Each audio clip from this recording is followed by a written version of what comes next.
en esta ocasión el tema que nos corresponde es el de las formas extraordinarias de atacar los diablos a los seres humanos, a nuestro psicosoma, nuestro cuerpo, ¿no? En la parte psíquica, en la parte somática. En la última sesión estuvimos viendo pues, un punto que es importante y es las consecuencias del pecado original. Como Dios nos crea para la comunión con la Santísima Trinidad en Cristo como hijos, por medio del don del Espíritu Santo, y se frustra ese proyecto por el pecado de origen, que tuvo unas consecuencias primero espirituales, la ruptura, la pérdida de la justicia original, lo que es hoy día la gracia santificante, la comunión con Dios. Y en segundo lugar, unas consecuencias psicosomáticas ordinarias, que son pues eso, ¿no? Esa pérdida de la integridad, entra la muerte, la enfermedad, etc. Y luego están las consecuencias extraordinarias, que son las que vamos a ver ahora. Los demonios lo que tratan es de apartarnos de la felicidad y para ello pues, nos tientan a nuestro espíritu para que ofendamos a Dios, para que pequemos, para que desconfiemos de Dios. Por eso la fe, que es el gran pecado que tuvieron Adán y Eva por soberbia, ¿no? Pues el pecado de desconfiar de Dios, dudar de Dios, lo que se ha llamado en el siglo XIX los maestros de la sospecha, Marx, Freud y Nietzsche, que dicen que Dios es un enemigo de nuestra felicidad en el plano de la realización, Nietzsche, en el plano de la vida social, Marx, y en el plano de la sexualidad, Freud. Entonces, pues son unos... pues lo principal es la fe, es lo que dijo San Miguel. ¿Quién como Dios? ¿Quién más que Dios nos quiere? ¿Quién mejor que Dios nos conoce? ¿Quién más que Dios sabe lo que nos conviene, ¿no? Eso es lo principal. Y por eso, pues, nuestra tarea y es la de procurar estar atentos ante esos ataques. Hoy, por ejemplo, pues en la Santa Misa se recoge, se proclama ese encuentro que es único, ¿no? En la historia de la salvación, que ha quedado reflejado en el icono oriental, ¿no? De los tres personajes, la Santísima Trinidad, que visitan a Abraham. Visitan a Abraham y, claro, es el comienzo de alguien que le abre las puertas a Dios por su fe, para que y por eso vienen los tres. Es como una solemnizar de una manera muy especial ese momento. Después, pues no sé, los paleoantropólogos dicen que el ser humano, el Homo sapiens, lleva sobre la Tierra entre 80.000, dicen unos, y 180.000 dicen otros, o sea, otros dicen 120.000, es igual, pero son muchísimos años, hasta que hace 4.000 hubo un personaje que se fió de Dios, que deja su tierra y que empieza a abrir con su fe las puertas, ¿no? Pues hoy se solemniza eso, cuando vienen esos tres a comunicarle que va a formar un pueblo, que de su mujer, estéril, anciana, ya no se va a llamar Sarai, sino Sara, y que de su mujer va a empezar un gran pueblo, un pueblo inmenso a través de su hijo Isaac. Y claro, ellos se ríen, bueno, ayer se contaba que se echaron a reír, porque claro, es que les producía verdadera hilaridad, ¿no? ¿Cómo va a ser posible esto? Que un anciano, que una anciana, y además, pues, ya menopáusica, y además que era estéril, y todo, o sea, imposible, ¿no? O sea, pues para Dios nada hay imposible. Lo único imposible para Dios es saltarse nuestra falta de fe, nuestra falta de confianza, ¿no? Bueno, pues las consecuencias de los ataques de los demonios son primero a nuestro espíritu, el pecado. Es el principal. Pero luego también tratan de arrebatarnos la confianza con esos ataques a nuestro cuerpo, en las desgracias, las cosas a nuestro alrededor, ruinas, enfermedades, etc. El ambiente negativo, para dificultarnos nuestra santificación. Dice San Juan que los enemigos de la santidad son tres, que nosotros siempre echamos la culpa de todo al demonio. No, son tres. el mundo, el ambiente que nos rodea, también el demonio, pero luego nuestra propia debilidad personal, ¿no? Bien, pues ese es el ataque ordinario, la tentación. Luego están los ataques al cuerpo, las enfermedades, las desgracias, etcétera. La tierra te negará sus frutos, esa dificultad, te trabajarás con el sudor de la frente, la comunión interpersonal entre Adán y Eva se rompe, ¿no? El dar a luz, la maternidad se convierte en algo laborioso y doloroso, llevarás con dolor tus preñeces, buscarás con ardor un marido y él te dominará, o sea, el machismo, etc. Entra la disarmonía en la creación. Pero también hay unas acciones extraordinarias que, como vamos a ver, se producen cuando los demonios, que son crueles, yo siempre que me preguntan por la característica principal, por lo que yo me he encontrado en el ejercicio del ministerio de exorcístico y de liberación, es la crueldad. ¿Por qué? Porque el ABC de la medicina es agresividad, síntoma de tristeza. Unos seres que son existencialmente tristes porque no han querido experimentar el amor y fueron creados para amar y por amor, pues son seres frustrados y por tanto, pues eso, fracasados, tristes, amargados, y lo único que les puede consolar es impedir que nosotros seamos felices. No lo soportan. Que un ser inferior, corpóreo, además de espiritual, un espíritu corporeizado, por tanto limitado por el cuerpo, que pueda disfrutar de la comunión íntima con Dios, que pueda vivir como hijo de Dios, no lo soportan. Y pues tratan de impedirlo. ¿Y cómo? Pues con esos ataques ordinarios que ya hemos dicho y los extraordinarios, que son 7 y que conviene tener en cuenta. ¿Y cuáles son las afecciones preternaturales? Y que hay que saber discernir. Son 7. Y digo que todas esas en Cristo, porque Dios no nos ha dejado abandonados, sino que envía a su Hijo, da una promesa de salvación, y ya cuando por fin encuentra a alguien que se presta a ayudar, que es Abraham, nuestro padre en la fe, ¿no? Pues que tendría sus limitaciones, pero es el que se fía de Dios. Pues ya empieza esa historia salvífica a los que, porque un descendiente, como promete, tendría a ser el que nos cubre, el Salvador. Hoy en el Evangelio pues, se cuenta cómo le llevaban a los demonios, le llevaban a los enfermos, dice, él los curaba a todos, como dice Isaías, él cargó sobre sus espaldas nuestras dolencias, nuestras enfermedades, nuestras tribulaciones, se las ha echado sobre sus espaldas. Y él es Dios de vivos, que viene a sanar, viene a liberar, además de perdonar los pecados, ¿no? Y que emplea la sanación y liberación como signos visibles de que esa otra liberación espiritual, el perdón de los pecados, es cierta, ¿no? Porque eso no se ve, pero se acredita para que sepáis que el Hijo del Hombre tiene poder para perdonar los pecados. A ti te lo digo, toma tu camilla y echa a andar. Hace ese milagro para acreditar que le ha perdonado los pecados. Porque el Señor no quiso curarlo sin antes haberlo convertido, sin antes haberle perdonado los pecados. Porque no hay liberación ni sanación sin conversión. Y una vez que el hombre ha recibido el perdón de sus pecados, ahora puede ya ser sanado y puede ser liberado, ¿no? Bueno, pues las afecciones preternaturales, fuera, natural, fuera de lo natural, fuera de lo normal, son 7. Y esas 7 Cristo las atendió.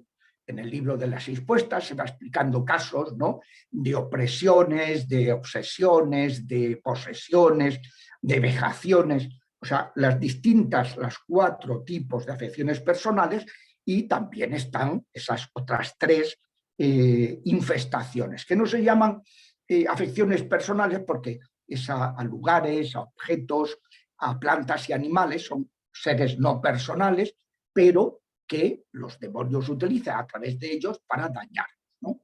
Los objetos, los amuletos. Esto en el mundo de la brujería pues son empleados, ¿no? Y entonces se apoyan en un objeto y hacen un sacrificio ritual y matan un animal o incluso un ser humano para conseguir que ese objeto tenga un poder para, a través de él, dañar a determinadas personas, ¿no? Es el mundo de la magia, de la brujería, la magia negra, que es tremendo, porque he tenido en los últimos tiempos distinta oportunidad de conocer a brujos que se han convertido y entonces las cosas que te cuentan son sobrecogedoras y muy interesantes porque también ayudan a prevenir y evitar que eso nos pueda hacer daño, ¿no? Creo que habrá que hacer un ciclo sobre esa materia, pero cuando haya tiempo y porque es un mundo muy curioso.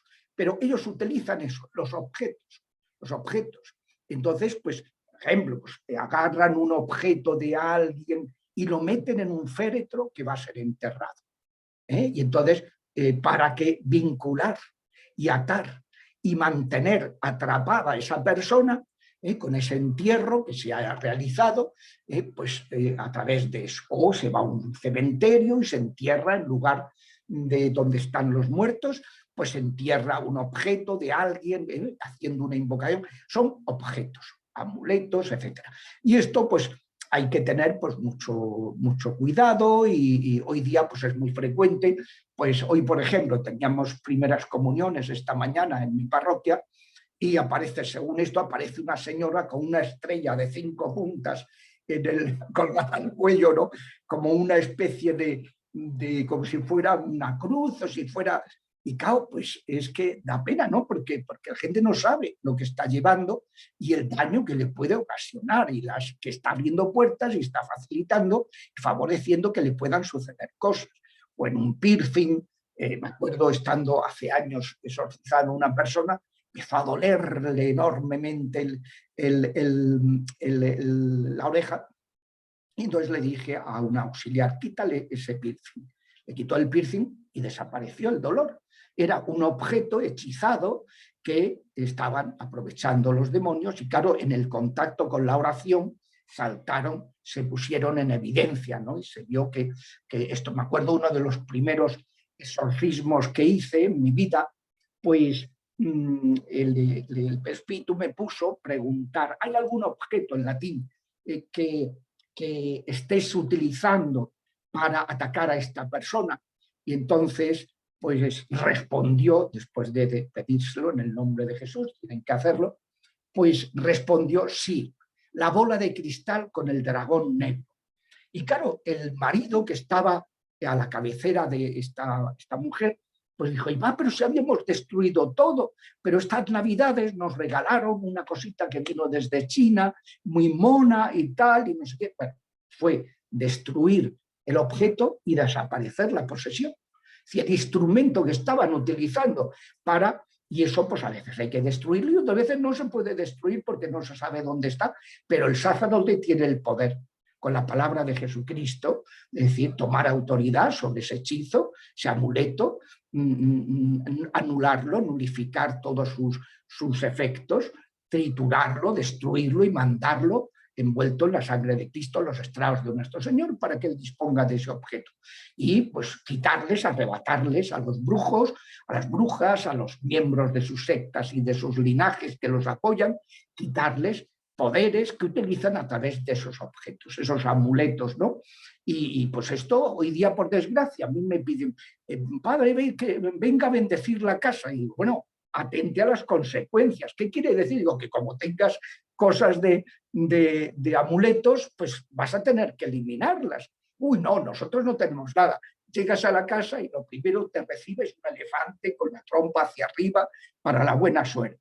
Luego un búho, después un atrapasueños, luego una pirámide, luego un escarabajo que trajeron de Egipto, luego una máscara egipcia o una máscara africana, luego no sé qué. Digo, pero hijo, me acuerdo de un niño que no podía dormir y les dije a los padres, bueno, vamos a bendecir su habitación.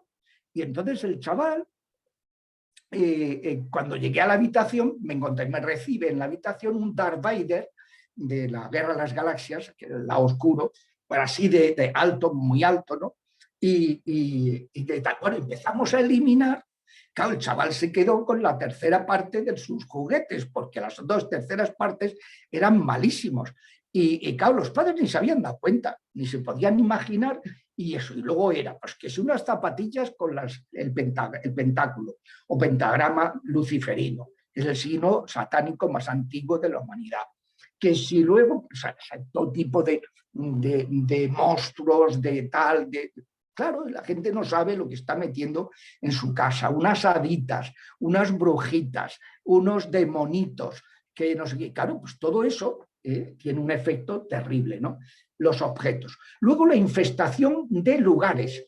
Hay lugares donde se han producido pecados muy graves y que han quedado, por así decirlo, los enemigos han adquirido un poder sobre ese lugar y las personas que pasan por él pues resultan afectadas, resultan dañadas, se producen cosas raras, un poltergeist, un tal. Me acuerdo también al principio del ministerio, cuando estaba en Córdoba, el ministerio exorcístico, me vino una familia y entonces pues que sucedían cosas raras en la habitación de su hijo. Oye, ¿y este hijo vuestro ha practicado la Ouija? Y dice, no, este hijo no sabe ni lo que es. Bueno, nuestra hija era una niña. Entonces, pues le dije, pues si podéis venir esta tarde por la parroquia y venid con vuestra hija, por favor. Vinieron con la niña y le pregunté si no tenía inconveniente en que los padres estuvieran presentes en nuestra conversación. Ella dijo que no tenía inconveniente y empezamos Y claro que había practicado la Ouija y de la cantidad de demonios que habían salido. Claro, por eso había un poltergeist en esa habitación, los padres que no daban créditos, no pensaban que eso pudiera existir, ¿no? Fue bendecir la casa, liberar la habitación, etcétera, y dejar de que se confesaran todos y que empezaran a apartarse de esas prácticas y volvió la paz a ese hogar, ¿no? Es la infestación de lugares que pueden estar afectados o que pueden ser lugares donde hay mediumnidad, conexión con los muertos. Los espíritus de muerte han tenido allí acciones, ha habido abortos, ha habido malos tratos, ha habido tráfico de seres humanos, y entonces allí hay conexión con los muertos, ¿no? Entonces, pues os ha practicado el espiritismo y el lugar queda infestado y hay que liberarlo, claro, porque si no, para eso pues hay unas oraciones del ritual, el apéndice segundo, ¿no? Pues para los lugares, que es el exorcismo de León XIII, es el que se utiliza traducido a la lengua vernácula, es el que se utiliza para liberar los lugares, ¿no? Y luego las plantas y los animales. De pronto, pues una cosecha que se pierde y que no se entiende, y pues ¿qué ha pasado? De la noche a la mañana se ha perdido una cosecha. O un animal, pues una mascota que se pone brava contra su dueño o su dueña y tal. Pues pues hay que asperjar el agua bendita, hay que ponerle al animalito. A mí no se me olvidará, ahora ha muerto hace poco un animalito que estaba con una persona que tenía una posesión y le hacían por unos hechizos que le habían hecho. Y entonces el animalito a veces se ponía muy malo porque le atacaban los brujos, como era esta persona que tenía mucho cariño y le hacía mucha compañía a esa mascota. Y entonces tenía gracia porque yo le decía, oye, dile que se ponga delante de la cámara, que le voy a rezar un momento. Entonces se subía a la mesa, porque era por Skype, y cómo atendía a esta persona cuando se fue de Madrid, y se subía a la mesa, y entonces era rezarle y empezar a menear el rabo, y ya ponerse contento y ya irse pues, tranquilo, sin de estar tal, o darle a beber agua exorcizada, y esto. Infestación de objetos, de plantas y animales y de lugares. Y luego hay 4 afecciones extraordinarias, preternaturales, contra las personas. La vejación diabólica, que es lo que le pasaba al Padre Pío, que desde los 5 años le pegaron paliza a los demonios y le pegaban y tenía pues, todo tipo de vejaciones. El santo San Juan María Vianney, el santo cura de Ars, que durante un tiempo, hasta que ya él se dio cuenta, o sea, los demonios, cada vez que venía un pez gordo, o sea, un penitente de esos de muchos años sin confesar, venía a su confesionario, pues la noche anterior le pegaban para que no se levantara al día siguiente, pues estuviera agotado. Y cuando él relacionó una cosa con la otra y se dio cuenta, empezó ya a reírse de ellos. Y entonces dejaron de atacarle porque no soportan hacer el ridículo. Entonces, pues eso, vejaciones, ¿no? Otro nivel es el de la vejación es externa. Es lo que el capítulo primero del libro de Job. Empiezan a pasarle desgracias a su alrededor, en sus bienes, en su carro, en el carro que tú vas.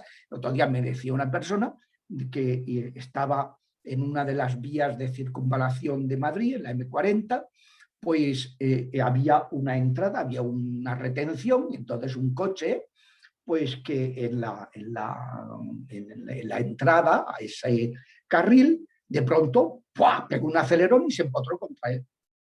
Me decía este sacerdote que iba a celebrar una misa para pedir por la sanación de una serie de personas. Y no pudo celebrar la misa, claro, porque el coche, el carro, pues le quedó chafado y eso es una vejación, una desgracia, cosas externas que suceden. Ya un nivel un poquito más, más íntimo, más personal todavía, es la opresión o influencia diabólicas, que es la opresión o influencia, que ya es algo personal, ya es una enfermedad. Ya es lo que le pasa a Job en el capítulo 2 del libro. Esos temas en la piel, esas enfermedades, que Dios le dijo al diablo que no permitía que lo matara, pero sí permitió que le atacara a él mismo, ¿no?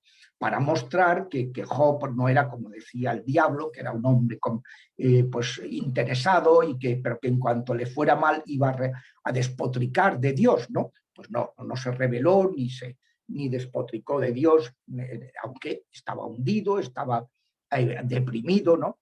Entonces, pues la influencia u opresión es ya cuando te ataca a ti, que puede ser en ruinas, desgracias, que tú fracasas constantemente. Son personas que van, donde quiera que van, suscitan rechazo. Personas que están sometidos a un proceso de selección profesional y cuando llegan van superando todo, y cuando llega el último momento, inexplicablemente, siempre fracasan. Nunca acaban de ser contratados. Están tratando de vender una casa y se malogra la venta en el último momento, ¿no? Son cosas de ruina, de rechazo, de opresión, de angustia, de miedo, de inseguridad, de opresiones que la gente padece. Por ejemplo, un amarre, que es una influencia para obtener el favor afectivo de una persona o destruir su matrimonio. Puede ser en un sentido o en otro, ¿no? Y te encuentras con casos curiosísimos, ¿no? Me acuerdo de una señora que vino con sus 2 hijos y que le digo, bueno, ¿y por qué vienen ustedes? Y dice, pues mire usted, porque su marido se había ido con otra persona. Y me dijo, pues mire usted, es que mire con quién se ha ido. La señora que venía con sus hijos, una mujer bellísima, pues muy valiosa profesionalmente, muy buena persona, muy afectuosa, o sea, una persona afable, no la típica persona estirada y tal. Y entonces, pues, y claro, me enseñó la foto de la amante, y claro, aquello era un antídoto contra la lujuria, o sea, aquello era tremendo, feísima. Y entonces, pues, que dije, no, entiendo que esto se sale de lo normal, ¿no? Y si además, padre, es que nos hemos puesto a rezar el rosario los 3, y después de rezar unos cuantos días ha venido diciendo que no sabe lo que le ha pasado, pero que estaba perturbado y que quería venir y reconciliarse con nosotros. Entonces pensamos que ha habido pues, un hechizo, ¿no? Y a veces eso, y el propio interesado muchas veces te lo dice. Y dice, no, si es que yo no la quiero, pero no puedo dejarla. Y no pueden dejarla, están atados, están amarrados, están atrapados, ¿no? Por ese hechizo. Eso es lo que se llama una influencia u opresión diabólica. Luego hay un paso más, todavía, que es más íntimo, que son las obsesiones diabólicas. Y cuando vienen, normalmente han estado siempre en el psiquiatra. Y el psiquiatra acabó diciéndoles, vayan ustedes a un sacerdote. Porque mire usted, me decía, el último que vi, me decía, mire usted, yo cuando me viene un TOC, un trastorno obsesivo compulsivo, en 4 meses con medicación se controla. Y usted lleva tomando medicación de caballo, capaz de quitarle el TOC a un caballo, y no le arregla nada, absolutamente nada. Y si además sus obsesiones son muy raras, son de cosas de tipo religioso, de tipo tal, que no son las normales que tienen mis pacientes, las obsesiones normales. Son un psiquiatra con un poco de experiencia sabe enseguida detectar que hay cosas, hay tipo de obsesiones que se salen de lo normal. Y además es que es muy fácil, porque en cuanto se empieza a rezar, remite el trastorno obsesivo y cosa que con medicación no se ha conseguido nada, ¿no? Por sus frutos los conoceréis, ¿no? Hace sufrir muchísimo. Yo cuando veo que hay exorcistas que cuando una persona no tiene posesión, o sea, no ven a la niña del exorcista, que por cierto era un chico, no ven a la niña del exorcista y tú no tienes nada. Y digo, hombre, no tienes nada, pero si tiene una vejación, si tiene una influencia o presión, si tiene una obsesión, hay que atenderlos. Que por supuesto que a lo mejor no hace falta utilizar un exorcismo, sino una oración de liberación privada, y que eso además lo puede hacer pues un diácono o un sacerdote que esté acompañando espiritualmente a esa persona bajo tu supervisión del exorcista. Pero eso de que no tiene nada, no, hombre, por Dios, claro que tiene, y sufren muchísimo, y sobre todo las obsesiones es que trastornan completamente a la persona, lo dejan bloqueado, anulado, ¿no? El último de los pasos es el de la posesión. La posesión en que hay momentos en que los demonios pues arrebatan el poder, el control del cuerpo de la persona y la persona entra en trance. Puede estar consciente o inconsciente. De ordinario, si el nivel del cerebro por donde se ha producido la posesión es el nivel consciente, el interesado pierde la conciencia. Pero si el nivel del cerebro por donde ha entrado ha sido el inconsciente, en su vida de embrión o de niño, de su tierna edad, o el subconsciente, cosas que han pasado en su vida, abusos y tal, que ha procurado relegar al olvido, al subconsciente, pues entonces esa persona suele mantener la conciencia, aunque no el control de su cuerpo, ¿no? Y esto. ¿Cómo se distinguen estas cosas? Bueno, pues el ritual da varias pautas, ¿no? Pero sobre todo cuando se sale de lo normal. O sea, uno hay que tener un poquito de olfato y ser muy observador. Y a veces es una mirada, basta una persona que te viene, lo miras a los ojos y ya te das cuenta de que hay alguien que se ha escondido.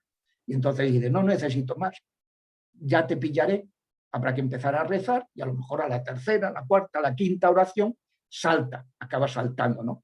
Hay veces que tarda más. Yo tardé con una persona pero sabía que tenía posesión porque percibía unos olores que solo los perciben los poseídos.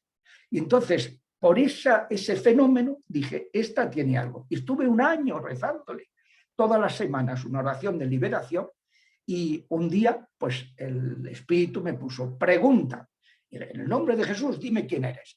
Y saltó un demonio chillando, y luego un segundo, un tercero, un cuarto, un quinto, un sexto y un séptimo. Y cuando habían salido los 7, digo, aquí queda alguien. ¿Y sabéis quién quedaba? El mudo, que los había tenido escondidos, que es muy poderoso, ¿no? Durante todo ese tiempo. Bueno, por eso digo que hay que ser muy observadores. Si una persona pues tiene un conocimiento de cosas imposible de saber, cosas ocultas, o una persona tiene no solo un conocimiento, sino que mueve cosas a distancia, o una persona conoce lenguas muertas que desconoce, habla lenguas que no conoce, si una persona tiene una fuerza desmedida, si levita, si pues uno puede pensar, y sobre todo el factor común más importante, que es el de la aversión a lo religioso, que siente una fuerza que le impide pues rezar, que le impide ir a misa, que le impide comulgar, que dice, yo no quiero esto, pero es que me está sucediendo. No suelen ser signos de que hay algo especial, algo extraordinario, ¿no?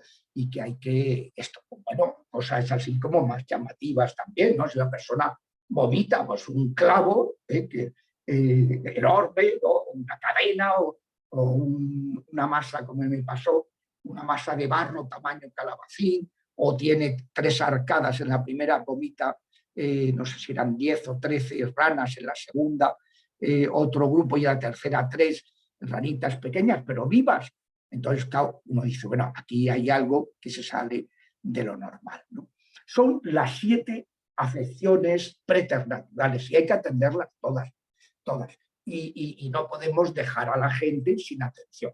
Eso sí, contando con los primeros auxilios, contando con que uno de los elementos fundamentales para, como ya diremos en otra de las charlas, para la atención de la pastoral de liberación, es el que el interesado esté acompañado por un ministro de la Iglesia, un diácono o un sacerdote, para que lo vaya creciendo espiritualmente y que esté integrado en una comunidad.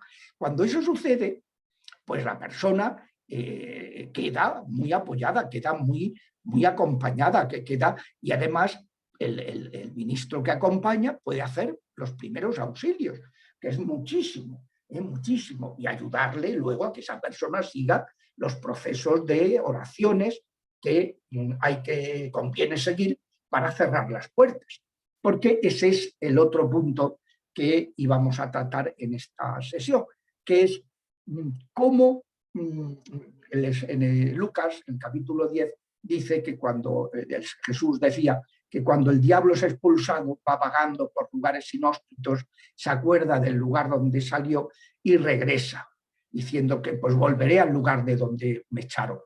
Y si se encuentra la casa con la puerta abierta, aunque esté limpia, porque ya no están ellos, pues vuelve, toma otros 7 más y entra, y el final fue peor que el principio. Es decir, mientras no se hayan cerrado las puertas, los demonios regresan. Cuando el sacerdote o el diácono les manda que se vayan, pues, o cuando el exorcista, si es un caso de exorcismo, manda que se vayan, si mandan bien, tienen que obedecer. Y salvo los casos en que la Virgen ve conveniente no conceder la liberación hasta que no se hayan convertido personas que están alrededor implicadas, ¿no?, con esas oraciones. Pero de ordinario se tienen que ir. Pero si están las puertas abiertas, regresan. Y por eso es fundamental irlas cerrando. Yo, desde luego, la pregunta más frecuente que cuando me he reunido con sacerdotes para hablar de estos temas, la pregunta más frecuente, ¿y por qué se retardan estos procesos? Y entonces siempre es lo mismo, porque no hay liberación sin sanación, y eso requiere un tiempo. Sanar el corazón requiere un tiempo. Segundo, no hay liberación ni sanación sin conversión. Y la conversión puede producirse en un instante, pero a veces requiere un proceso. Y conversión a veces de los causantes de que la persona esté, que han sido familiares o lo que sea, y que Dios quiere que se conviertan con las oraciones de su familiar afectado. Entonces, pues hay que ir cerrando esas puertas y para que se pueda afianzar la liberación. ¿Esas puertas cuáles son? Son 6. 3 de las que nosotros somos responsables y 3 de las que no tenemos ninguna culpa. Las 3 puertas de las que somos responsables son el pecado grave, segundo, el contacto con el ocultismo, y tercero, el rencor o resentimiento.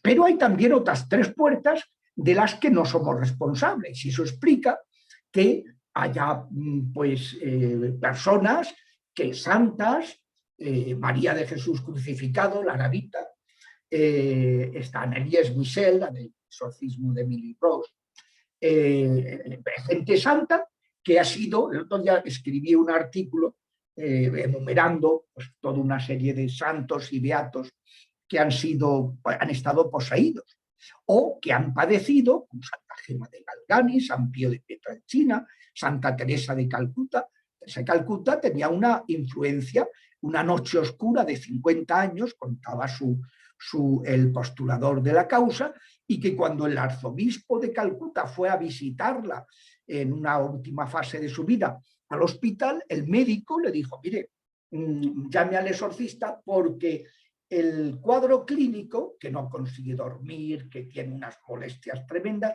no se corresponde para nada con la analítica. La analítica es perfecta y, sin embargo, tiene unas afecciones que no tienen explicación médica alguna. Entonces, pues eso, ¿no? Ha habido santos. ¿Y por qué? Pues porque hay 3 puertas de las que no somos responsables. Yo siempre cuento que cuando vi la película del exorcismo de Emily Rose decía, ¿y esta mujer cómo se ha quedado poseída? Hasta que un día, viendo en internet la biografía de Anneliese Michel, me di cuenta de que había sido maldecida su madre cuando estaba en el 6º mes de la gestación, por alguien cercano a la familia.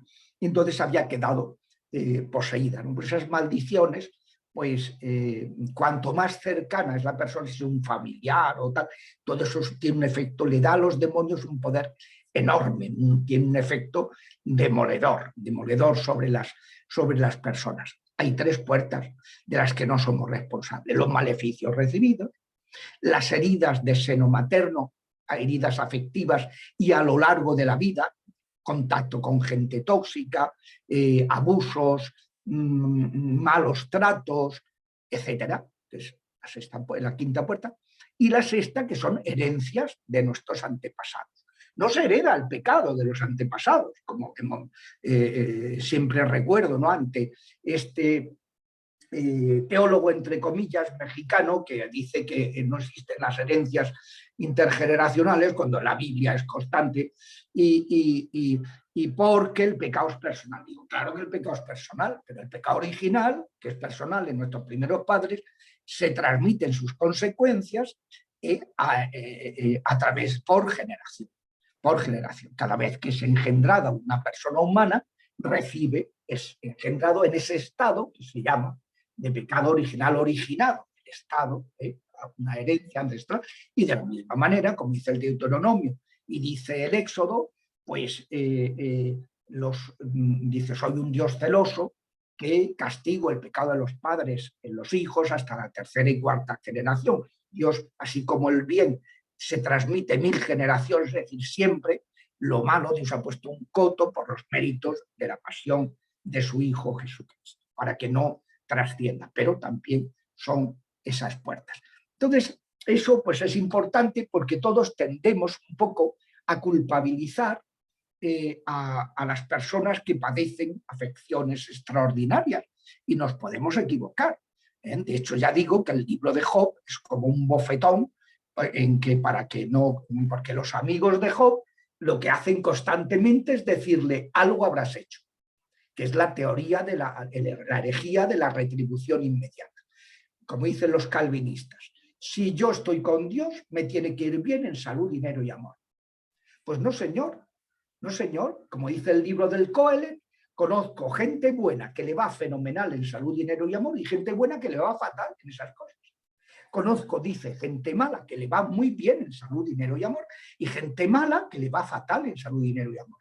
Eso es vanidad de vanidades. Lo importante es estar con Dios en la salud y en la enfermedad, en la prosperidad y en la adversidad, en el éxito y en el fracaso. Eso es lo importante, no esos objetivos intramundanos en sí mismos, ¿no? En cuanto que medios, pues si Dios te lo da, como dice el Coelet, pues dale gracias a Dios y bendito sea, pero ese no es el objetivo de la vida. Entonces, digo que a veces la gente se equivoca pensando pues que, como le dijo Dios, en el capítulo 42, versículo 7 del libro de Job, le reprende a los amigos de Job. Habéis dudado de mi siervo que ha sido fiel. Él ha tenido un error, que ha querido entenderlo todo. Si hubiera confiado más, habría sufrido menos. Pero y ha sido un poco racionalista. Entonces, por eso están esos capítulos 38 y 39 en que le va diciendo, que lo leímos este domingo pasado, en el capítulo 38 del libro de Job, en que le iba diciendo, vamos a ver, tú estabas cuando yo puse cótolas a los mares, cuando creé las montañas, cuando tú sabes cómo paren las gacelas, tú sabes, ¿qué vas a saber? Y pretendes abarcarlo todo. Pero, eso sí, pero corrige a Elifaz, a Bildad, a los amigos de Job, porque han dudado y han dicho que él tenía la culpa. No, señora, es del diablo el que había atacado a los inmundos. Entonces, esto es algo pues, en donde tendemos y hay que saberlo.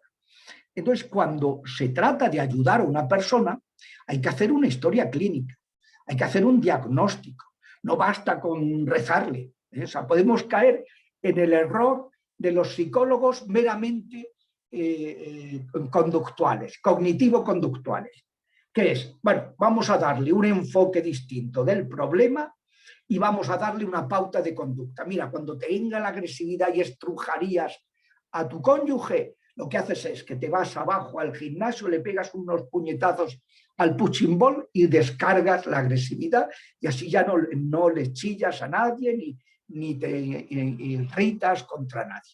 Bueno, eso está bien, pero hay que ir a la raíz. Hay que hacer una historia clínica. ¿De dónde le viene esta agresividad a esta persona? ¿Cuál es el motivo de su tristeza? ¿Por qué está en esas condiciones? Entonces, hay que hacer una buena historia clínica y hay que revisar las 6 puertas. Lo primero, el pecado, que es la más importante. Hay gente, hay sacerdotes que, como se les en el seminario se les dijo que el diablo no existe, pues ellos piensan que, bueno, que no, y que si tiene una persona un problema, tú reza un Padre Nuestro y ya está. Y yo siempre le digo, claro que sí, lo más importante es el Padre Nuestro, es lo más importante, en la primera puerta, la vida espiritual, pero la oración, la comunión con Dios, eso es lo más importante, líbranos del maligno, pero no basta, hay otras 5 puertas más. Entonces, pues, pero eso sí, es la más importante. Y por eso es fundamental asegurar, en cualquier ministerio de liberación, ministerio exorcístico, que el exorcista esté bien integrado en la diócesis. De manera que cualquier persona que pida auxilio venga acompañada por un pastor, un diácono o un presbítero o un obispo que está jubilado y que tal, pues un sacerdote, ¿no? Que lo acompañe para fortalecer su vida espiritual. Eso es fundamental, porque además, cuando esa persona ya se ha liberado, si se abandona en el plano espiritual, volverá a recaer. Los demonios volverán. Por eso es fundamental ese acompañamiento personal y la integración en una comunidad cristiana. No se puede vivir la fe en plan llanero solitario, en plan lobo estepario, que diría Germán Hesse, ¿no? A mí no me parece nada recomendable. No, así no se puede vivir la fe.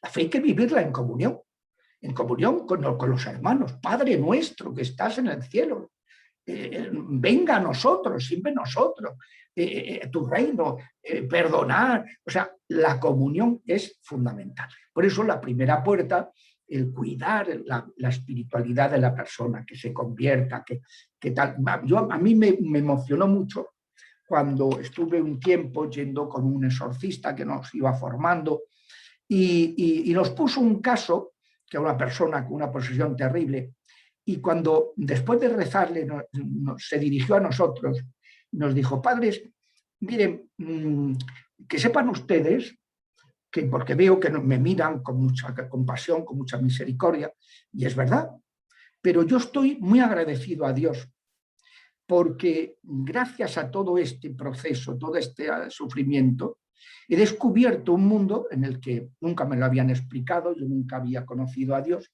un mundo tremendo. O como me decía a mí, uno que era hijo de masón, nieto de masón, bisnieto de masón, pues cuando fui se celebraba la toma de posesión de un compañero mío de facultad, cuando yo todavía no me había alcanzado la vocación al sacerdocio y era profesor de universidad, pues este compañero mío que era catedrático de Filosofía de las Ciencias, pues lo nombraron miembro de número de la Real Academia de las Ciencias Morales. Y entonces, cuando fue a tomar posesión aquí en Madrid, me dijo que por favor que viniera tal, al acto. Y me presentó a un señor que quería hablar conmigo. Y entonces el señor me dijo eso, que él dice, mire, yo no creo en Dios porque no me lo he encontrado. He sido educado en una familia con un pedigrí ateo tremendo. Mi padre era masón, mi abuelo masón, mi bisabuelo masón. No sé más, pero por lo menos de los tres sí que sé, ¿no?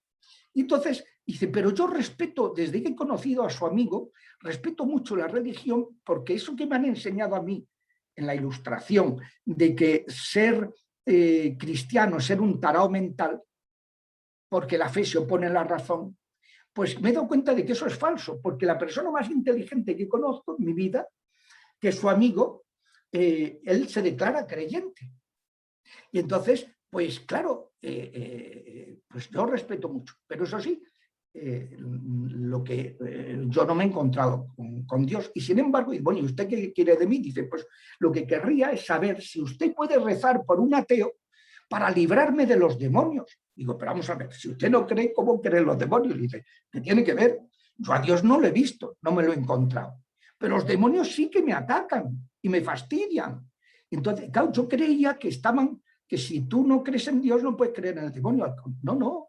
Tú puedes tener experiencia de faenas que te hacen los demonios y no haber conocido a Dios, como pasa en muchas culturas que son animistas y que en realidad pues, se creen que hablan de dioses cuando no son seres superiores, pero no son dioses. O sea, la vida espiritual es fundamental. El crecimiento de la persona espiritualmente va a condicionar absolutamente. Yo siempre lo repito machaconamente, no hay liberación sin conversión. La primera puerta. No hay liberación ni sanación sin conversión. Es la primera puerta. Y cuando el interesado no colabora y no tiene la disposición, porque a veces es lo que pasa, pues claro que se puede hacer mucho por él, que es interceder, hasta que ya empiece a darse una receptividad y pueda ayudársele, ¿no? más eficazmente, ¿no? Ahí me escribe desde Estados Unidos un señor que tiene una compañera de trabajo que está poseída. Y entonces él ya rechaza, tal, y poco a poco ha ido, poco a poco, me va contando para que le oriente y tal, ¿no?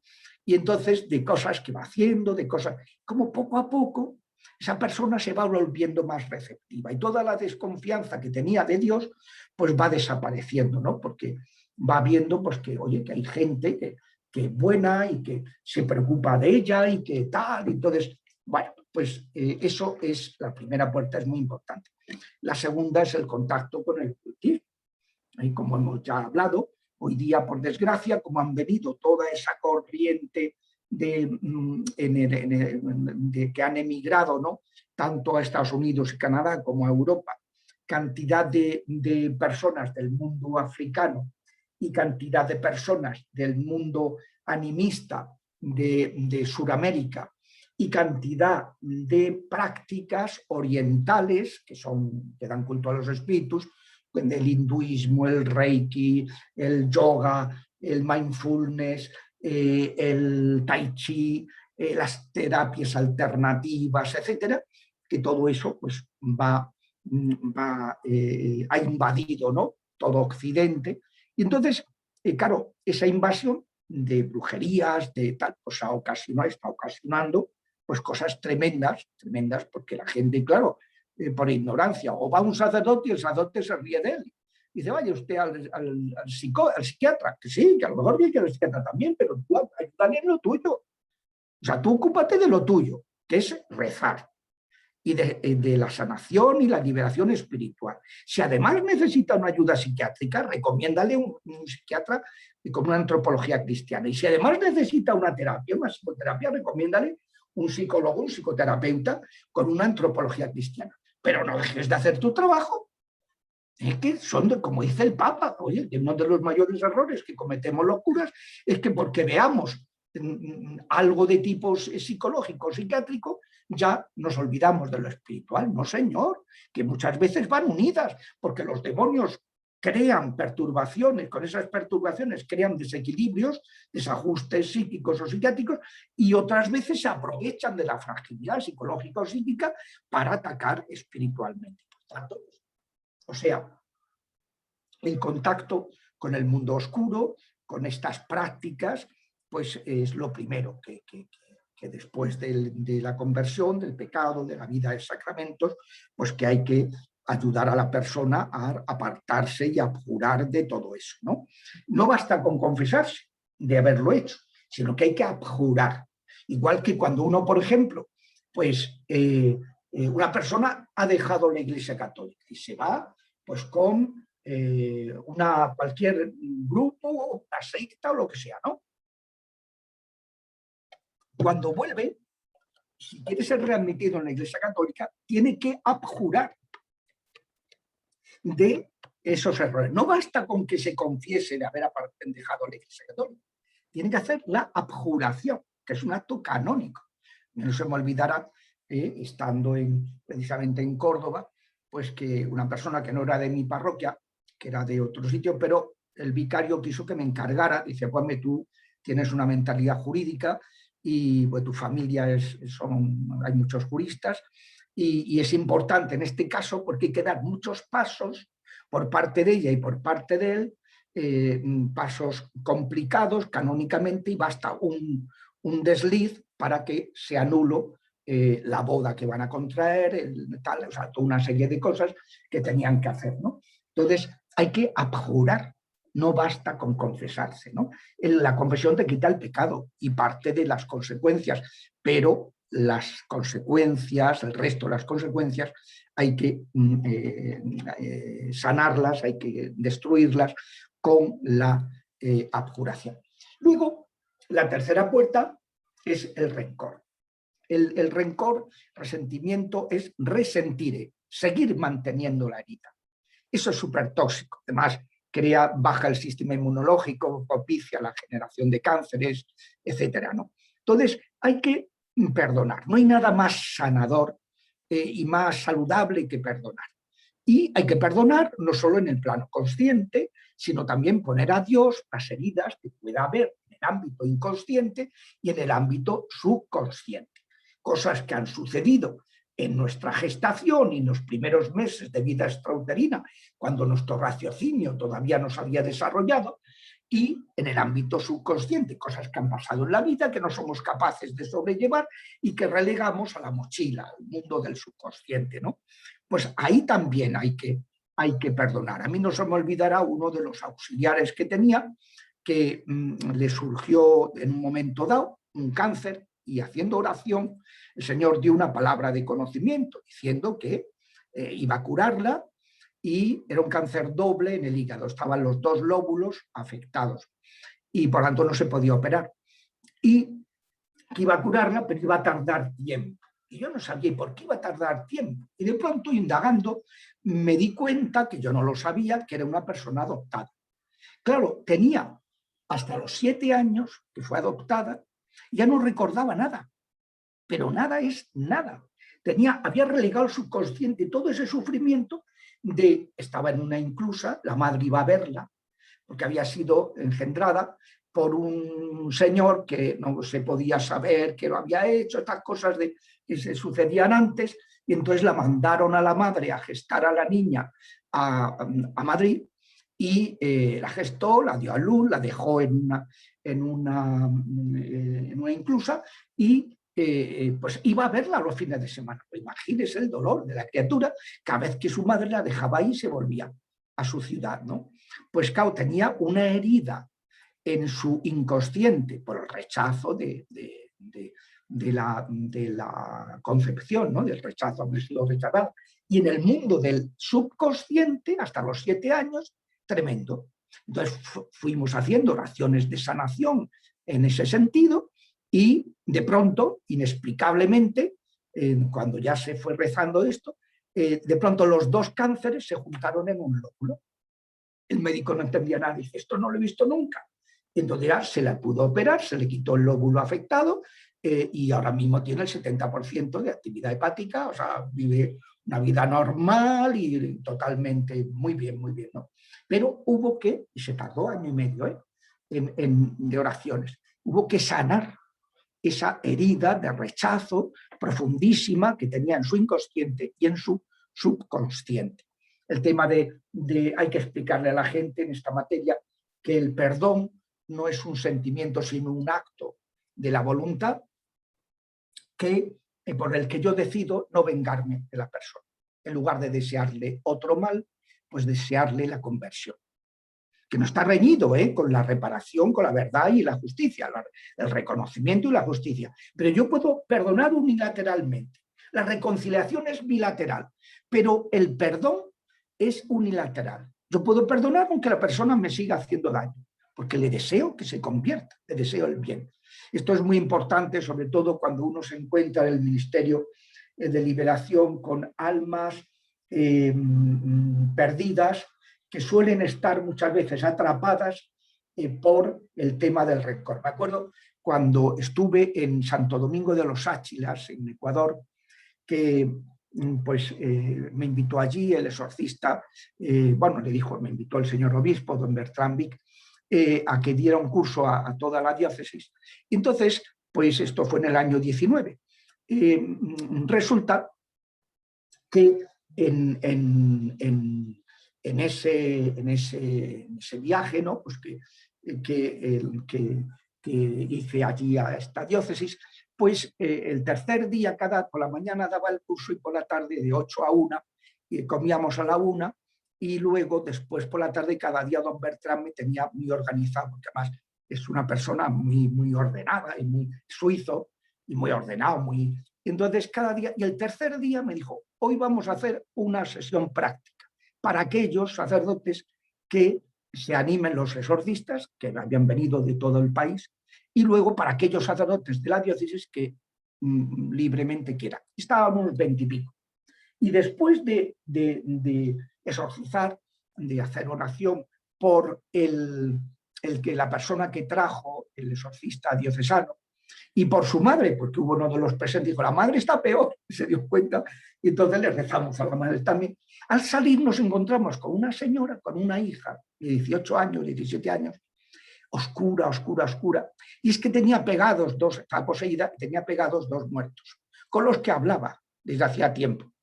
Y uno de ellos, cuando intervino en la oración, pues el problema era que no perdonaba, porque lo habían asesinado a los 34 años.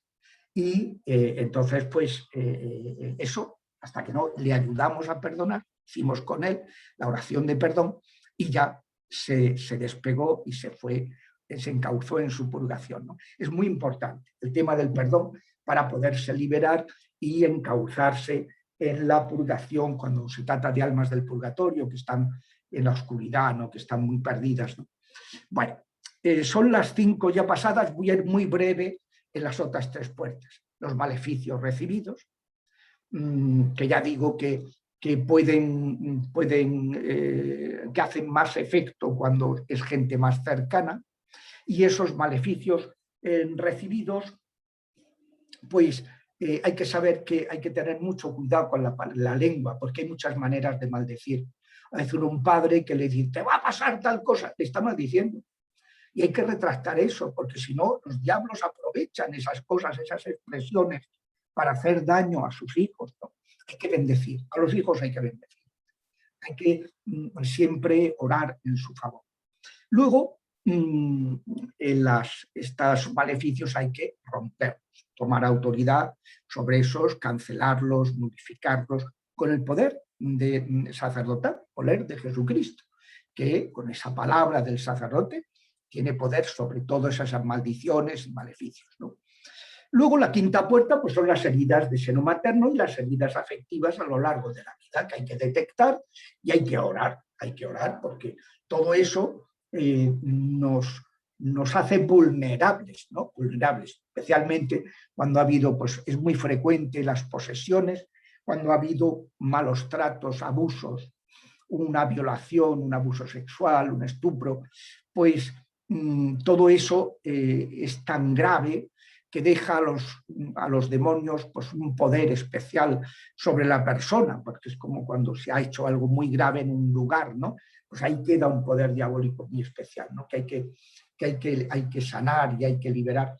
Y finalmente, pues esas heridas de herencias de los antepasados, pues que, vamos a ver, de los antepasados recibimos genéticamente, biológicamente, por los genes, recibimos cargas positivas y negativas en el plano físico, plano fisiológico, en el plano psíquico, predisposiciones a determinadas cosas de tipo psicológico, ¿no?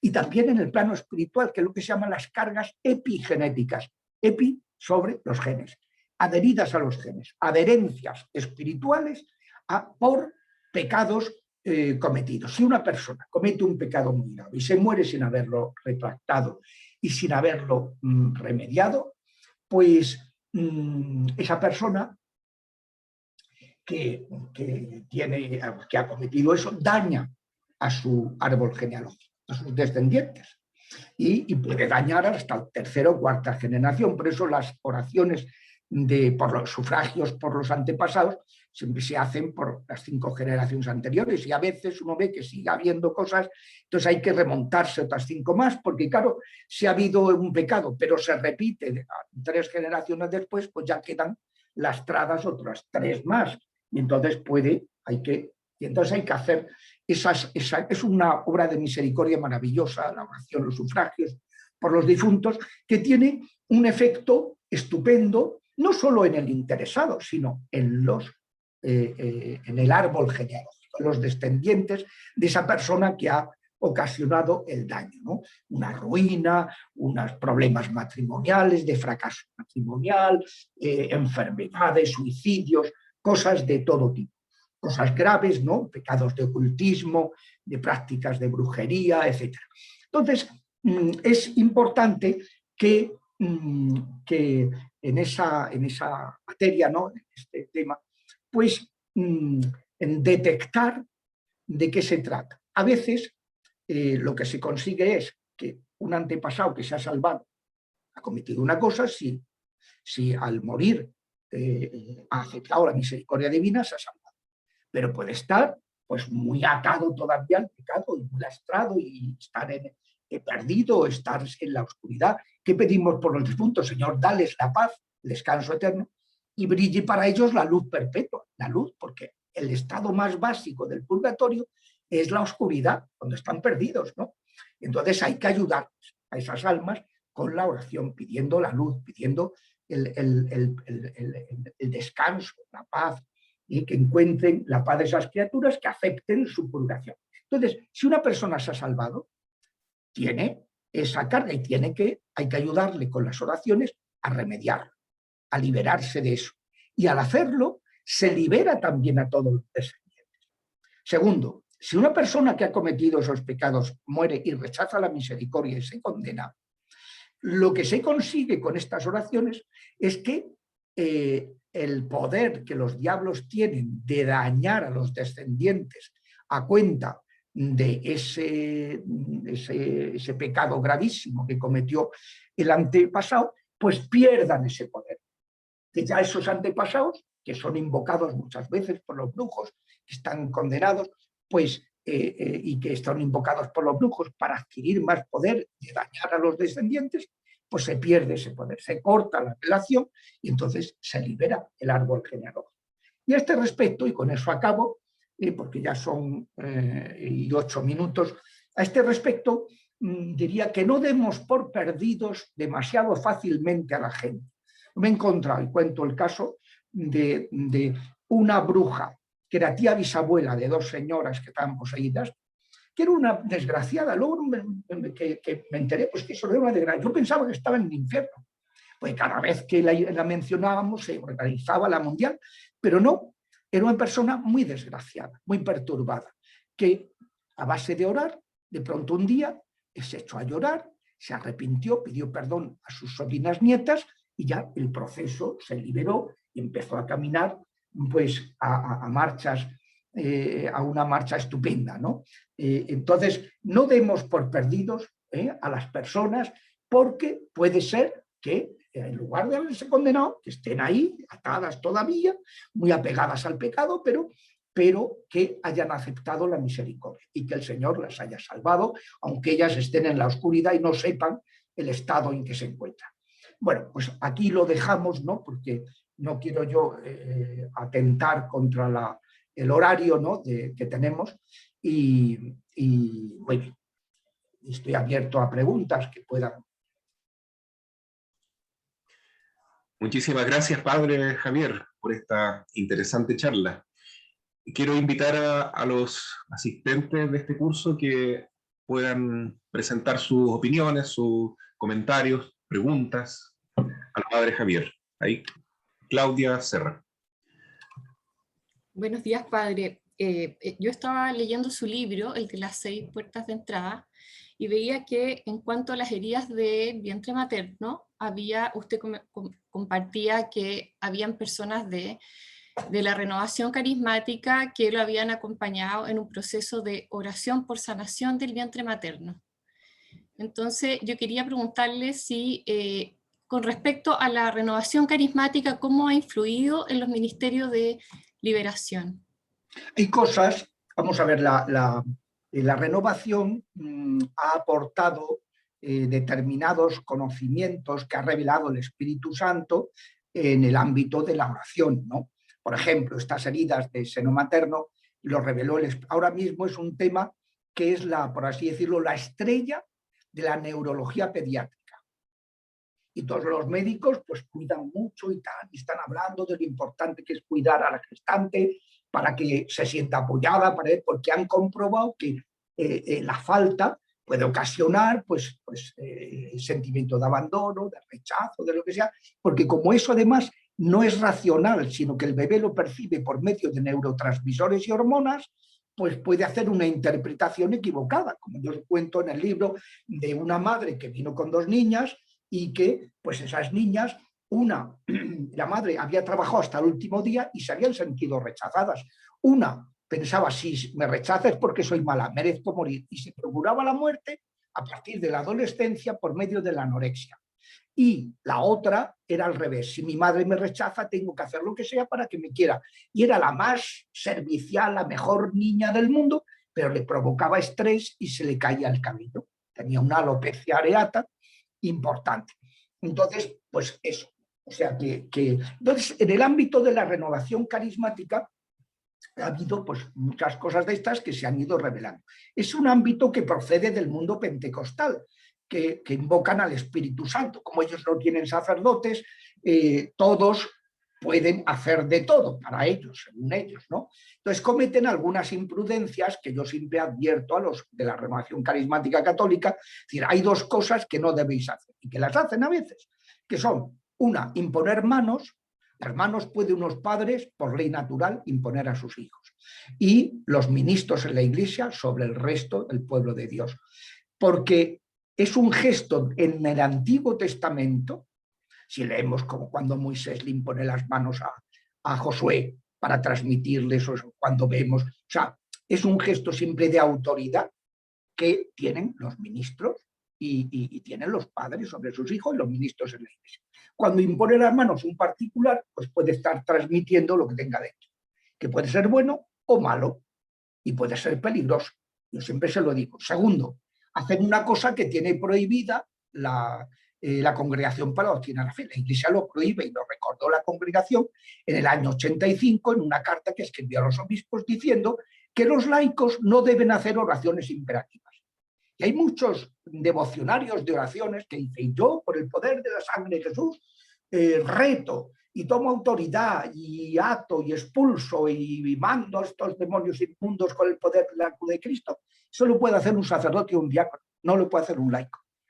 Porque la Iglesia lo prohíbe. Y lo prohíbe porque el capítulo 19 de Hechos de los Apóstoles cuenta que en Éfeso había 7 exorcistas laicos judíos que dijeron a los demonios, en el nombre de Jesús a quien Pablo predica, salid de esta persona. Y el demonio les dijo, sabemos quién es Jesús, sabemos quién es Pablo, pero vosotros quiénes sois. Y se lanzó sobre ellos y los desnudó a los 7 hijos de Esteban, estos 7 exorcistas, y los apaleó. Entonces la Iglesia, con la experiencia que tiene, indica, señala que un laico no debe hacer oraciones imperativas o imprecativas. Un sacerdote, un diácono sí que las puede hacer, solo para hacer una oración deprecativa o imperativa, litúrgica, que eso es el exorcismo, pues hay que estar nombrado. Para hacer el exorcismo mayor. Para hacer el exorcismo menor, no. Cualquier sacerdote o diácono puede hacer el exorcismo menor del bautismo, que se hace antes de bautizar a la persona. Y puede hacer oraciones de liberación, pero no el exorcismo mayor. Eso solo el obispo del lugar y los exorcistas que haya nombrado, ¿no? Entonces, en el ámbito de la renovación carismática, pues ha habido muchas cosas positivas, y yo aprendí estas oraciones de un colombiano que fue a España por motivos profesionales, se quedó allí y tal, y entonces me lo presentaron, y recuerdo pues en una ocasión que le dije, mira, voy a hacer esta oración a todos los pacientes que tengo, que en ese momento eran 45. Entonces, si puedes venir desde Asturias, él vivía en Asturias, pues vente un par de días y hacemos 20 y pico oraciones cada día, a razón de media hora. Y entonces sí, fue una maratón. Y cuando acabó, él, que no quería venir para hacérselos a todos, sino solo a algunos, porque decía que es lo que le habían explicado y tal, pues yo le dije, mira, yo lo voy a hacer a todos. Si tú me quieres ayudar, me ayudas. Y si no, lo voy a hacer porque el exorcista soy yo y es el que a mí me ha puesto el Señor. Rezar esto y lo voy a rezar. Y entonces, cuando acabó, me dice, padre, no me podía imaginar esto. 45 personas es un espectro estadístico muy importante. Y que todos, absolutamente todos, tuvieran heridas de seno materno, es algo muy significativo. Y es que, efectivamente, yo siempre he visto que aparte de otras cuestiones que podamos tener, siempre hay que curar las heridas de seno materno o de toxicidad, de trato con gente tóxica que hayamos recibido desde nuestra concepción. Muchas gracias, padre Javier, y gracias, Claudia, por la pregunta. Quiero avisar a todos los presentes que estamos importando los libros del padre Javier Luzón, Las 6 puertas del enemigo. ¿Ya? Esto lo está haciendo Raúl Ventura Juncá con su equipo, y va a ser una maravilla porque los que quieran adquirir este libro van a poder verlo, van a poder tenerlo en sus propias manos. ¿Ya? A un precio asequible, me dijo Raúl. Sí, sí, muchas gracias, padre. Porque habían negociado con el importador, el exportador y tal, para que bajara el precio. Fantástico. Padre Carlos de Jesús, tenga la bondad de tomar el micrófono.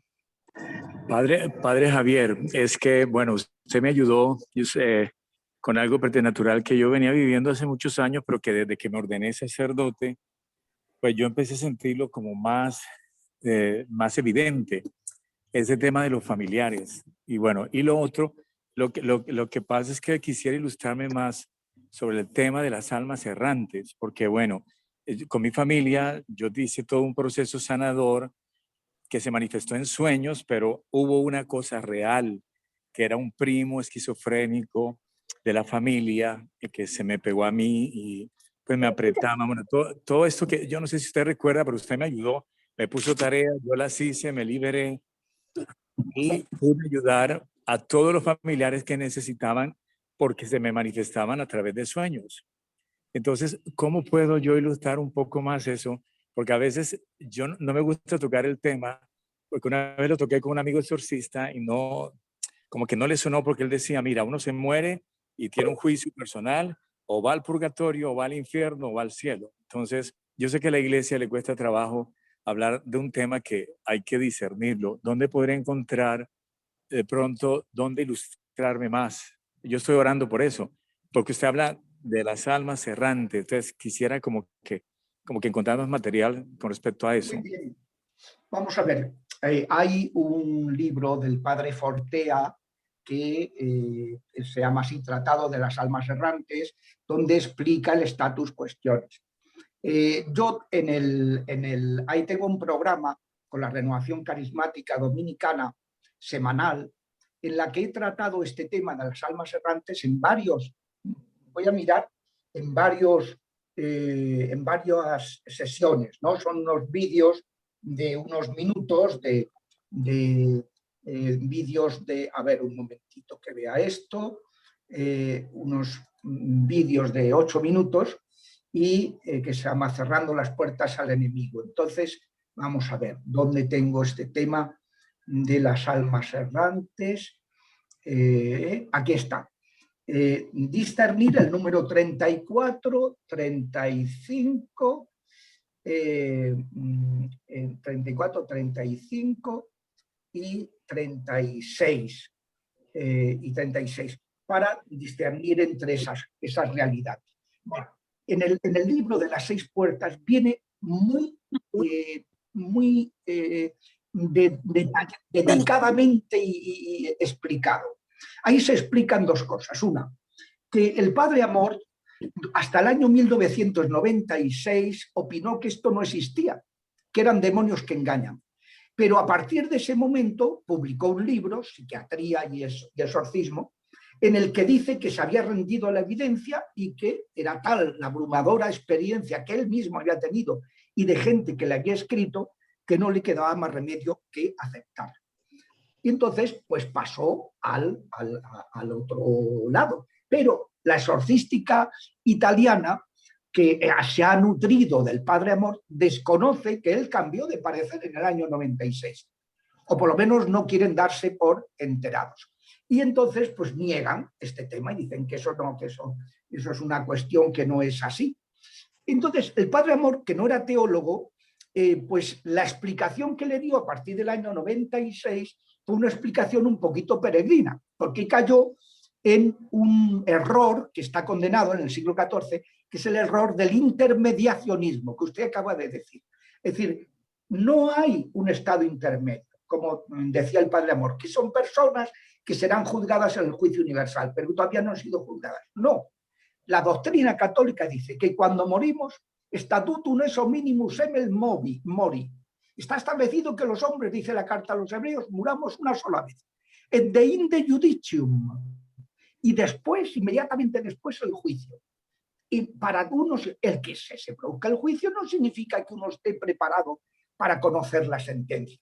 Las almas errantes son precisamente personas que no están preparadas, porque han muerto asesinadas por un accidente, no se lo esperan, han dejado asignaturas pendientes, han organizado un lío en la herencia entre los hijos y están súper apesadumbradas.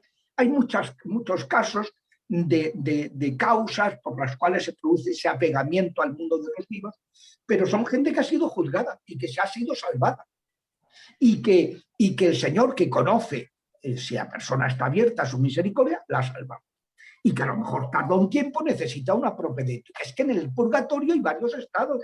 Hay muchos, se está en un estado de mayor cercanía al cielo o estados de mucho alejamiento y estados de oscuridad, estado de purificación.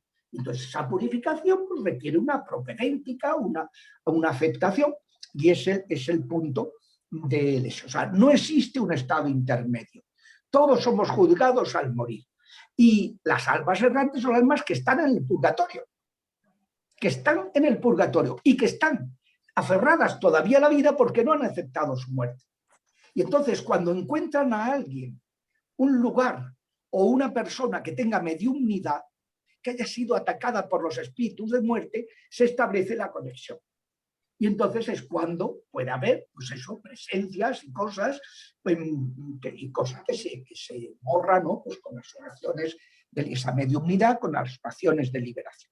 Pero sí es una pregunta muy oportuna porque efectivamente, o sea, el Padre Amor estuvo en los dos extremos, los dos equivocados, de pensar que no existían, y eso ha lastrado mucho la exorcística italiana, y luego de pensar que sí existen pero que no han sido juzgados. Y eso no lo dice la doctrina católica. La doctrina católica, entonces todo esto, explicándolo en el libro, en el apartado de las almas errantes, se explica con muchísimo detalle.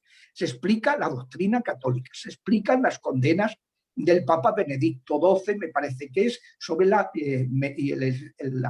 intermediacionismo, la herejía intermediacionista. Se explica los santos en la Iglesia que han dado testimonio de la existencia de estas almas errantes, desde el siglo II hay testimonios de santos en la Iglesia. Se explican muchísimas cosas, y luego la experiencia de muchos exorcistas, y se explica que es que yo ahí pongo una serie de pautas y digo, es imposible que un demonio rece, que un demonio se arrepienta, que un demonio reconozca y tal. No, mientras que las almas errantes no tienen ningún problema para rezar, para arrepentirse, tienen un sentido de culpa muy grande, etc. O tú un alma errante le echas agua bendita y no se va, es como un bálsamo. Un demonio le echas agua bendita y sale pitando, porque no la soporta, se quema, es como si se quemara las llamas del infierno, ¿no? Por eso digo que está muy explicado de una manera breve, de una manera, no son muchas páginas, pero sí suficientemente. Este es un capítulo que lo cuidé mucho porque sé todo el debate que hay, conozco muy bien el debate que hay al respecto y los errores que hay al respecto. Gracias, padre. Hoy me queda claro. Además, yo lo viví en carne propia. Yo no soy santo, pero yo viví en carne propia una problemática con mi familia. Desde que me ordené de cura, pues yo creo que eso salió a la luz como para que yo trabajar el tema. Le agradezco que hoy sí me quedó claro. Gracias. Gracias, Padre Carlos de Jesús. Muchas gracias, Padre Carlos, por su testimonio. Nos da tiempo para la última pregunta, Mónica Salinas. Muy buenos días, padre. Buenos días, Mónica. Atenta a su charla y bueno, me interesa mucho lo que era de los antepasados. Si bien es cierto, todas las heridas, como también usted dijo, en el seno materno tienen como especial atención, en el sentido de que mucho nos condiciona a veces nuestra vida actual, el cómo estamos viviendo, y a veces el observar nuestro entorno familiar, nos damos cuenta que podemos estar a veces bajo una influencia de una maldición por nuestros antepasados, porque no sabemos con certeza qué hicieron ellos delante de nosotros. Ellos vivieron mucho tiempo atrás.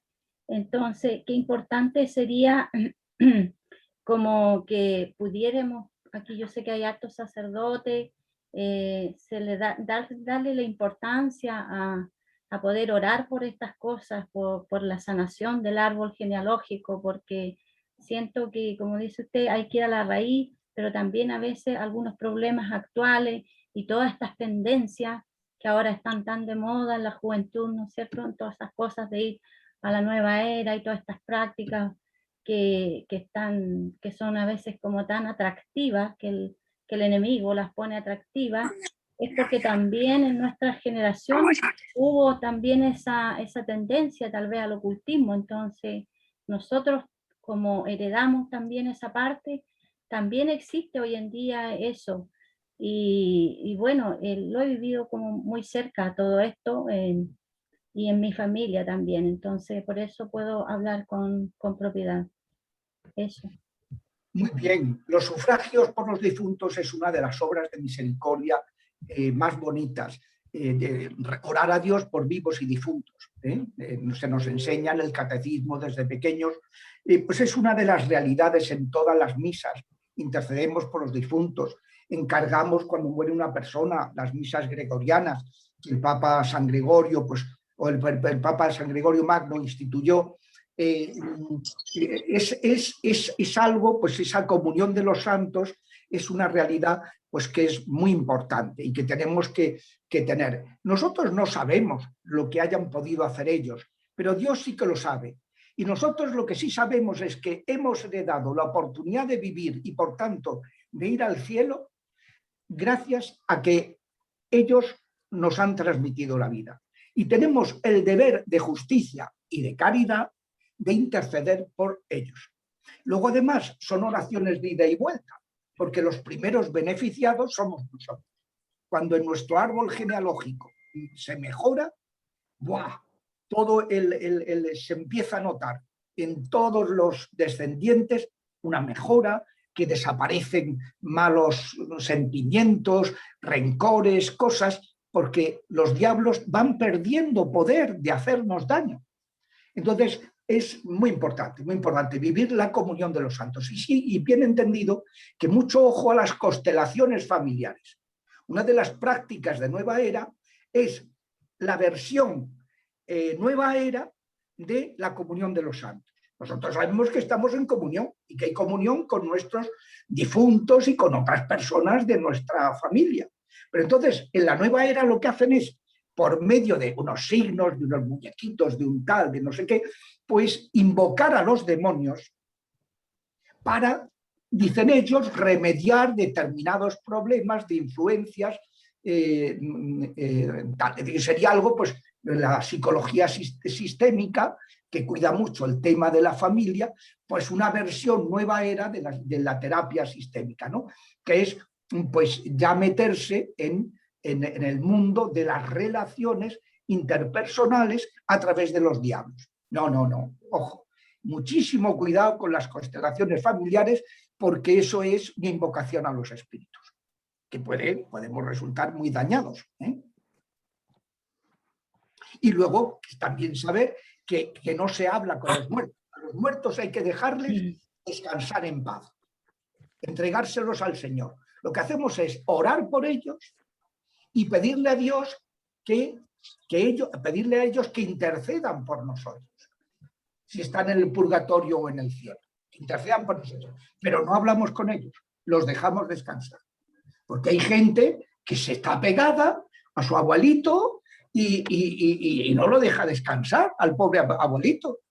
Entonces, no, a los muertos, porque eso sería hacer espiritismo. O sea, establecer relación con los muertos para querer saber o hacer o sentir cosas que no se pueden sentir por medios naturales, eso es espiritismo. O sea, que mucho ojo a excederse en estas cosas. Nosotros creemos en la comunión de los santos, de los que están unidos a Dios y aceptan a Dios. Estamos en comunión y podemos ayudarles y ellos nos ayudan. Muy bien, ahora vamos a darle la palabra a nuestro obispo diocesano, Monseñor Francisco Javier, y agradecemos también a todos los que han hecho preguntas y los que están pendientes, Carolina, Mónica. Les pedimos que para el próximo encuentro hagan su pregunta, porque ya cumplimos el tiempo de la charla y de las preguntas. Entonces ahora queremos recibir las palabras, los comentarios y la bendición de Monseñor Francisco Javier, por favor. Padre Jaime, otra vez muchas gracias por esta conferencia. Yo creo que expreso lo que estamos sintiendo todos, ¿cierto? Realmente estamos muy contentos con lo que usted nos ha dicho durante todos estos días. Y la verdad es que a veces está el periodo de que, pasando el tiempo, el interés va decayendo. Y aquí la verdad que es al revés, ¿verdad? Como que cada vez nos vamos entusiasmando más con el tema que usted nos ha estado exponiendo. Así que muchas gracias. Y ha habido varias preguntas respecto al libro, pero ya Bárbara, que es la encargada de comunicaciones, ella va a informar, ¿cierto?, cómo se puede adquirir y también cuál va a ser el costo. El costo va a ser el costo, o sea, sentido es lo que vale en España, ¿cierto? Quizás con un poco de rebaja de precio en España. El costo del flete, habrá que quizás pagar algunos impuestos, que hoy día por todo se paga impuestos.